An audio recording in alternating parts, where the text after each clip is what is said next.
Ahora bien, ¿está justificado que esas cámaras se entrometan en la vida de las personas?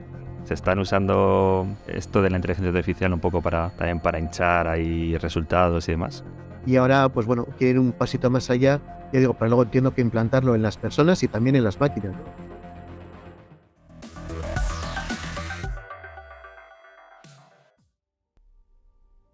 ¿Viviste también la burbuja de las .com y su estallido?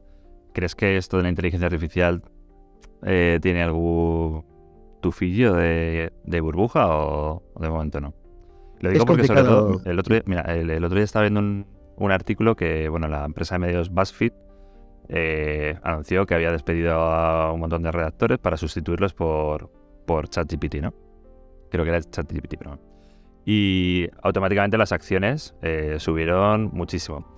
Esto lo aprovechó, creo que Comcast para vender su paquete de acciones justamente en el momento en el que subió, y ahora han vuelto a bajar al nivel en el que estaban antes. Entonces, claro, al final dices, se están usando esto de la inteligencia artificial un poco también para hinchar ahí resultados y demás.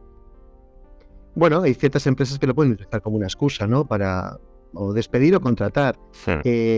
Yo creo que más que despedir deberíamos de contratar, porque al final es una fuente de información interesante que alguien tiene que darle un sentido, ¿no? en las organizaciones. Es un poco similar, Nacho, a la pregunta de si los robots sustituirían a las personas. Pues mira, puedo contar dos experiencias, ¿no? He hecho 2-3 visitas a algunas fábricas de estas de automoción, ¿no? Y recuerdo que en una ocasión, fue en el año 2010 la primera visita, y dice, ¿cuánta gente y cuántos robots? 5 o 6 años después había el doble de gente, el doble de robots. Es decir, Sí. se había incrementado en la misma proporción aproximadamente el número de personas y robots. Conclusión, hombre, es un ejemplo práctico, pero conclusión es que los robots no tienen ni mucho menos por qué sustituir a las personas, ¿no? Si la inteligencia artificial podrá llevarnos a una crisis, yo pienso que no, a una burbuja, pienso que no. Pienso que al final todo esto es estacional, no la inteligencia en sí mismo o el metaverso, ¿no? El metaverso, todo el mundo hablaba en el 2022 del metaverso, cuando realmente, si nos ponemos a pensar en mundos virtuales, pues ya hace mucho tiempo que existen este tipo de plataformas. Otra cosa es que son estacionales, ¿no? Yo creo que Mark Zuckerberg pues trató de sacarle partido a, por un lado, tener el control de las principales redes sociales en cuanto a número de personas usuarias y uso, ¿no? Instagram, WhatsApp, Sí. propio Facebook, que reconoce tener cerca casi de 3.000 millones de usuarios. Otra cosa muy diferente es usuarios activos, ¿no? Que eso ha decaído en los Desde últimos luego. tiempos. Y no es en absoluto una burbuja. Todo lo que sea progresivo, yo entiendo que no es una burbuja. Al final, cuando una burbuja explota es porque hay, de alguna manera, una especie de incremento radical, como sucedió en el ámbito inmobiliario o como sucedió en el mundo de las telecomunicaciones en el cambio de siglo, ¿no? En el año 2000, Sí. 2001 aproximadamente. Fue, digamos que un exceso de valoración de una serie de empresas que tenían muy buena pinta y podían haber seguido funcionando perfectamente, pero yo creo que se sobrevaloraron, ¿no? Que tuvieron, más que sobrevalorar, tuvieron demasiado concentración centrada en ese tipo de organizaciones cuando eran pues realmente empresas pequeñitas y que todavía tenían un recorrido pues mucho mayor, ¿no? No de meses, sino de años. De años. Cambiando un poco de tema, cada vez se habla más de los programas de reconocimiento facial, ¿no? Para controlar a la población. Sobre todo lo hemos visto en países como China, que bueno, ya sabemos que les gustan estas cosas. Esto está pasando ya en China, pero ¿tú crees que se extenderá a otros países? O sea, es como un poco Black Mirror también, ¿no? Ya lo hablábamos en otros programas, que estamos viendo un poco al final cosas de Black Mirror.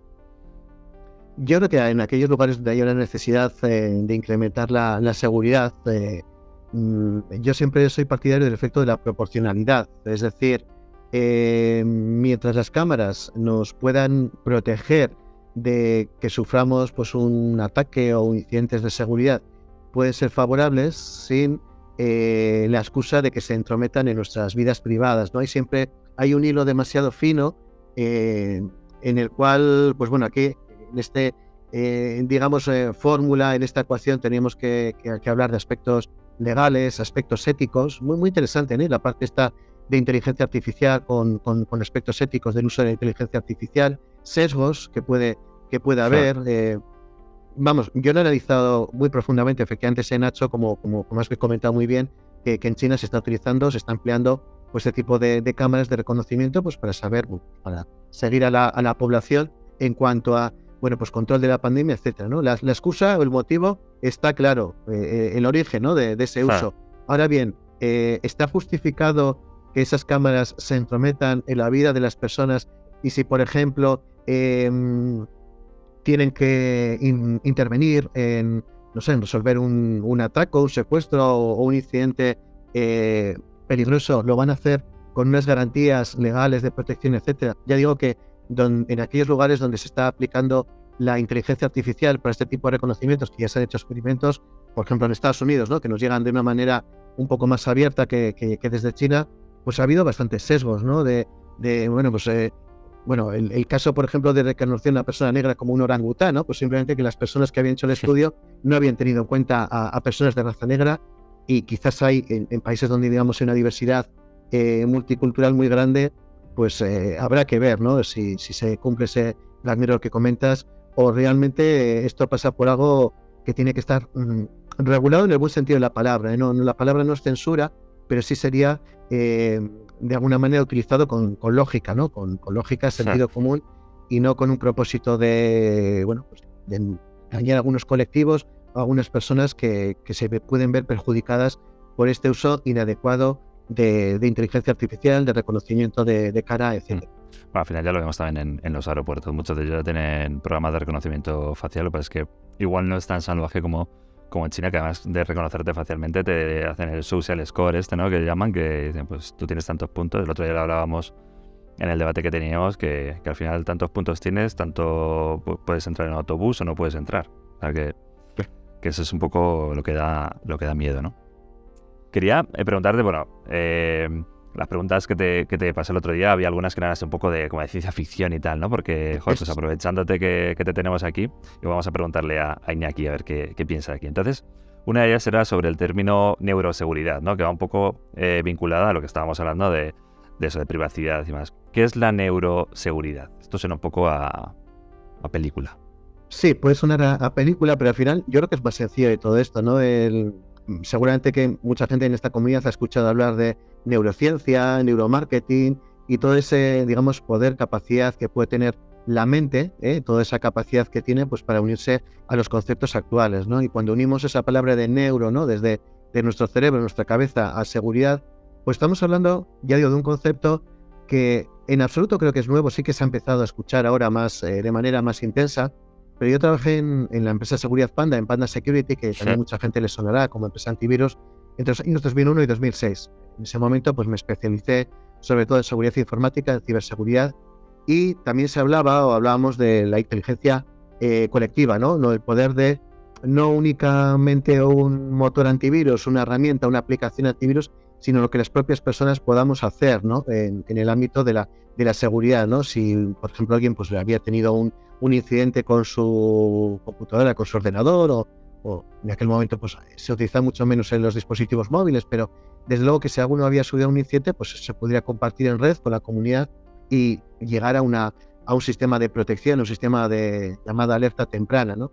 Entonces esta neuroseguridad yo creo que pone en valor esa capacidad que tenemos trabajando conjuntamente, y luego también pues esos conceptos que ahora también se vuelve a hablar de ellos, ¿no? Como es inteligencia artificial, machine learning, deep learning, etcétera, que también pueden ayudar, ¿no? A prevenir, ¿no?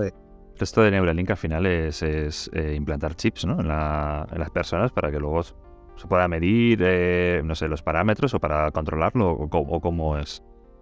Sí, es un avance, ya digo, de otros inventos, ¿no? Pues seguramente que muchas personas en esta comunidad que nos escuchan pues ya tendrán su smartwatch por ahí a mano, y sí, cuando están descansando pues hay un control, digamos, por el sueño, ¿no? Sí. Cuando personas que, por ejemplo, pues padecen de diabetes, pues pueden implantar un pequeño chip que está, bueno, pues recogiendo la información y enviándola de cómo está, pues en ese momento, pues la sangre o esa enfermedad, ¿no?